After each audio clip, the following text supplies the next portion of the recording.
Have you ever wondered why the brightest lights in Hollywood so often cast the darkest shadows? To the outside world, stardom seems like freedom, a ticket to transcendence, wealth, and immortality. But for Black queer icons, those who dared to embody both race and identity outside the rigid codes of American culture, the stage was never merely a stage. It was a battlefield, a confessional, a cage gilded in neon. Their smiles and photographs were masks, their songs were coded prayers, and their fame was both crown and curse. Behind the applause, behind the glitter and the silk, there was an unrelenting war against invisibility, erasure, and betrayal. Hollywood demanded spectacle but denied sanctuary. Blackness itself was treated as both dangerous and desirable, fetishized but feared, praised when it sold records and punished when it demanded rights. Add queerness to that equation, and the body of the icon became a paradox. Worshipped on screen, condemned off stage, forced into secrecy to preserve contracts, image, and survival. The narrative was never allowed to be simple. To be Black was already to resist, to be queer was to rebel, and to be both in the ruthless glare of celebrity culture was to live in a constant state of exile, even while the world cheered your name. Imagine being celebrated as a genius, yet never allowed to be fully human. The audience sings along to your words, but they do not know the pain hidden between the notes. They praise your fashion, your audacity, your voice that cuts through generations, but they cannot imagine the loneliness of hotel rooms where every shadow whispers danger. For Black queer icons, love itself often had to be a secret, intimacy a risk, desire a potential scandal that could unravel entire empires. How many legends have been forced to perform straightness, to mold themselves into acceptable images, while quietly bleeding behind closed doors? The pattern is archetypal: the trickster who bends gender, the lover who defies binaries, the revolutionary who insists on being uncontainable. They embody myth because reality is too unsafe. These figures blur the lines society draws so violently, and for this, they are punished even as they are exalted. The public craves their art because it vibrates with forbidden truth.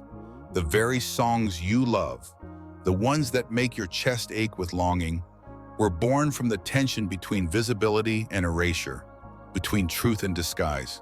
Can you feel it now when you listen again? The double meanings, the silences louder than screams? Some rose to fame in eras when queerness was not simply controversial, but criminal, when even the whisper of rumor could destroy careers. And yet, they could not help but leave clues.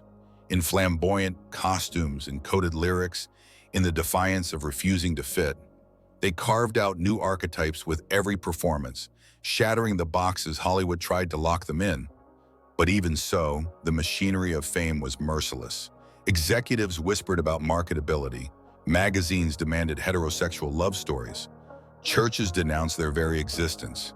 Every step forward toward authenticity came with a price: isolation, exploitation, addiction, sometimes even early death. The tragedy of these icons is not only that they suffered, it is that they suffered while holding entire generations on their backs. Their art became lifelines for others who saw themselves reflected in those glittering fragments of rebellion. For Black queer youth watching from the margins, the image of a star unapologetically radiant, even if secretly breaking inside, was proof that survival was possible. Yet the star themselves often bore that weight alone, unable to speak the full truth without risking everything. You, the audience, adored them for their audacity, but would you have defended them if you knew the cost? It is a paradox that defines the history of celebrity. The same culture that silences these truths also profits from them. Scandal sells. Queerness, once hidden, is now marketed when convenient. Blackness, once vilified, is now commodified. But beneath every headline lies a body that carried the strain of being both symbol and scapegoat. To analyze these figures is to confront not only their personal struggles, but also the collective hypocrisy of a world that demands spectacle from its most vulnerable and then discards them when the spectacle becomes too real. In this story of Hollywood, the stage is never neutral. It is a mirror that magnifies every contradiction of America itself: freedom and control, progress and repression, love and shame. The Black queer icon becomes both hero and sacrifice, a reminder that even legends bleed. Today, perhaps more than ever, their stories resonate because we are still reckoning with the same fractures. When a Black queer icon walked into a studio in the 1960s, the 1980s, or even the early 2000s, they did not just carry talent, they carried danger. Their very existence disrupted the carefully guarded myths of American entertainment, that the star should be palatable, marketable, and safe. To be both Black and queer was to embody a double rebellion, and Hollywood has never tolerated rebellion without punishment. You might think fame protects, that money, influence, and millions of fans shield against prejudice. But fame is no armor, it is a magnifying glass. For every sold-out arena, there was an executive warning not to be too obvious. For every glamorous photo shoot, there was a journalist digging for scandal. For every whispered love in the shadows, there was the terror that one photograph, one confession, could unravel years of careful performance. The stage lights illuminated their genius, yes, but they also made their secrets unbearably visible. The archetype here is the martyr, one who sacrifices authenticity for survival, who cloaks truth in metaphor, who encodes love into lyrics the world is not yet ready to hear. Think of the flamboyant performer draped in purple velvet, their gender expression fluid, their sexuality whispered about but never confirmed. The audience gasps at their brilliance, but the unspoken rules demand silence. Silence about lovers, silence about pain, silence about identity. This silence becomes its own kind of violence, a wound that grows deeper with every standing ovation. And yet, silence was never total. These icons found ways to speak through art, through gesture, through defiance hidden in plain sight. Every sequined glove, every falsetto note, every bold refusal to conform was a declaration: I will not vanish. Their visibility was dangerous, yes, but it was also salvation, not just for themselves, but for countless others watching. You perhaps have felt this. Have you ever seen someone on screen who embodied what you feared to say aloud and suddenly realized you were not alone? That recognition is power. That is why their survival mattered. But survival came at a cost. Many lived double lives, glamorous in public, haunted in private. Some turned to substances to numb the weight of performance. Others fell prey to predatory contracts, their labor and genius exploited while their humanity was ignored. Fame for them was never only about applause, it was about control. The industry wanted their sound, their style, their aura, but not their truth. They were asked to split themselves in two, the sellable self and the forbidden self. How long can a soul endure such fracture before it begins to break? In every scandal splashed across headlines, rumors of affairs, whispers of eccentricity, sensationalized breakdowns. What the tabloids never admitted was that these were not isolated dramas. They were symptoms of a deeper cultural violence, a society that demanded performance but denied authenticity. And so the world consumed the spectacle while refusing the humanity of the one performing it. Fans reached for them, but rarely understood the depth of their solitude. Even surrounded by millions, the icon could feel unbearably alone. Consider the archetype of the mirror, the star who reflects society's desires and fears back at it. Black queer icons became that mirror, exposing contradictions people wished to ignore. They showed a world terrified of difference, that beauty lived in difference. They showed a culture addicted to control, that liberation was possible. But mirrors can be dangerous. They reveal what we don't want to see, and so society often shattered them, punishing the very people who revealed its truth. Even now, years later, their legacies are contested. Some are remembered as revolutionaries, others as tragic cautionary tales, others as mysteries never fully understood. But the truth is that they were all of these at once. They were both fragile and unbreakable, both victims and visionaries. And their struggle reveals not just who they were, but who we are. A culture still learning how to hold the fullness of identity without weaponizing it. And so the question lingers, pressing against you like a spotlight. When you consume the art, do you also honor the pain that made it possible? When you celebrate the icon, do you acknowledge the parts of them the world tried to erase? Or are you, like so many before, content to take the music, the performance, the glamour, without facing the shadow it was born from?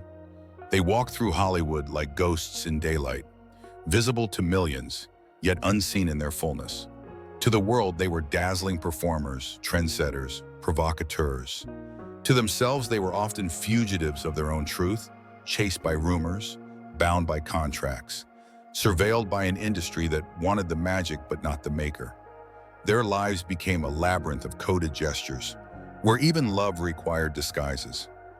What would it feel like to hold someone's hand only in the dark, to kiss behind closed doors while on stage singing anthems about desire? For Black queer icons, love itself became a battleground, waged against racism, homophobia, and the ever-watchful eyes of the press. The archetype shifts here to the trickster, not because they were dishonest, but because they had to outwit a system designed to erase them. Every playful lyric, every flamboyant outfit, every dramatic stage entrance carried double meaning. To one audience, it was entertainment. To another, the ones who understood the code, it was liberation, a sly wink of recognition. Have you ever felt that thrill? When someone speaks in a way the world doesn't fully grasp, but you know they are speaking directly to you? That was the power of these icons. They created secret languages in plain sight, but such brilliance came with isolation.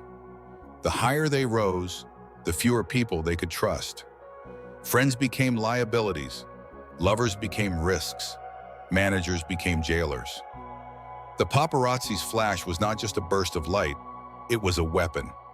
Every photograph threatened exposure. Every headline threatened to turn identity into scandal. And so many of these icons lived split lives, stitching together fragments of themselves just to survive. This fracture carved into their art, making it all the more haunting.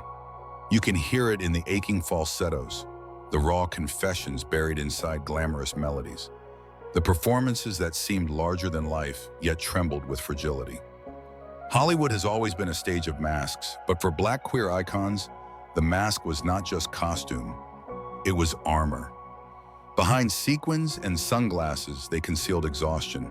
Behind sexual bravado, they concealed longing. Behind flawless choreography, they concealed wounds that never healed. Their art was not a reflection of freedom, but a plea for it. And yet, even as the industry consumed their genius, it turned its back on their humanity. Contracts took their wealth, managers took their control, the public took their image. And too often, when their bodies broke under the weight, the world shrugged, pretending not to understand why. The archetype of the exile defines this part of their story, to be celebrated yet exiled in the same breath.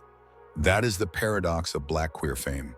Exiled from one's community for queerness, exiled from queerness for Blackness, exiled from Hollywood for being both. This exile was not only geographical, but spiritual. Imagine singing to a stadium of 50,000 people and then returning to a hotel room so silent it feels like punishment. Imagine being adored by millions and yet unable to share a simple truth about who you love. That silence eats away at the soul. And yet, in this exile, there was also resistance. Because exile teaches you to build your own world. These icons carved spaces where they could breathe, secret apartments, private clubs, coded networks of chosen family. Their lives were maps of resilience, proof that even in hostile soil, roots could still grow. Have you ever felt that kind of defiance, when the world denies you space and you build one anyway? That act alone is revolutionary. But revolutions are rarely clean. For every triumph, there were tragedies. Substance abuse, mental collapse, sudden deaths that left fans stunned, and gossip columns feasting. The headlines painted these as personal failures, but they were not. They were cultural wounds, the predictable outcome of a system that exploited bodies while starving souls. The world watched their downfalls as entertainment, forgetting that behind every scandal was a human being crushed by contradictions no one should be forced to carry alone. The question remains, What does it mean that society loved their art but could not embrace their truth? What does it mean that audiences demanded spectacle but refused humanity? These questions hang heavy, like smoke in an empty theater after the applause has faded. You might feel the discomfort of that truth, because it's not only about them, it's about us, about the ways we consume, the ways we judge, the ways we abandon the very people who give us life through their art. And yet, even in their suffering, these icons became more than entertainers. They became prophets of possibility. Their visibility cracked open the door for those who would come after, artists who now dare to name themselves openly, to sing without apology, to love without disguise. The road is still dangerous, but less so because of the ones who walked it first. That is their legacy, not just music, not just fashion, not just scandal, but courage. Courage that outlives the body. Courage that still speaks, even now. History remembers victories, but it often buries the cost. For Black queer icons in Hollywood, the cost was everything. Privacy, peace, safety, sometimes even life itself. They stood at the crossroads of two great struggles, the fight against racial erasure and the fight against queer invisibility. To be one was already dangerous upon us. To be both was to live as contradiction incarnate, both adored and despised, both magnified and silenced, charmed. And yet, there is something about contradiction that creates legend. Their very existence challenged the world's categories.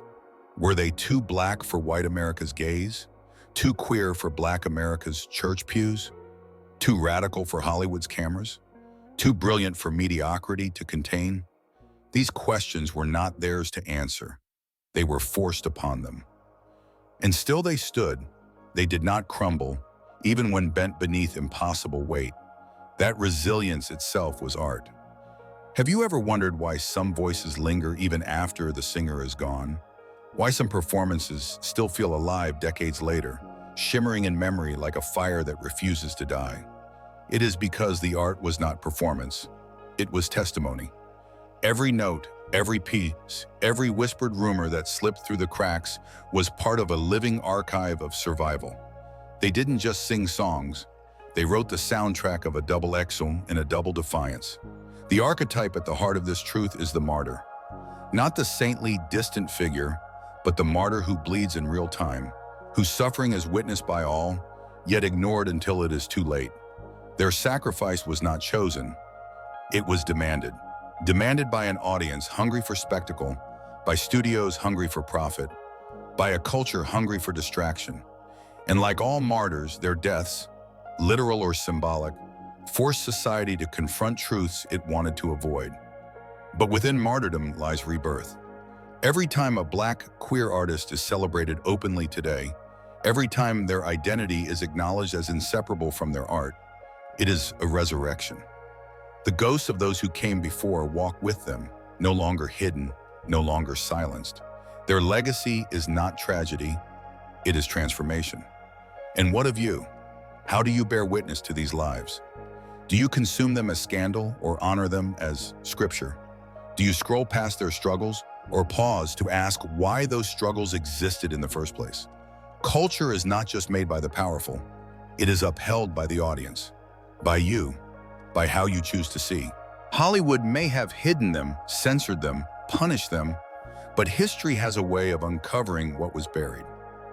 Now their stories emerge not as whispers, but as thunder. They stand as warnings and as guides, showing how beauty can bloom even in hostile terrain, how brilliance can thrive even in darkness. They remind us that truth, no matter how long suppressed, does not die. It waits. In the end, the hidden struggles of Black queer icons in Hollywood were never just theirs alone. They are part of a larger narrative, of resilience against systemic erasure, of identity forged in fire, of love persisting despite shame. These are not just stories of pain, they are stories of power. Stories that teach us what survival looks like when the world is both spotlight and prison.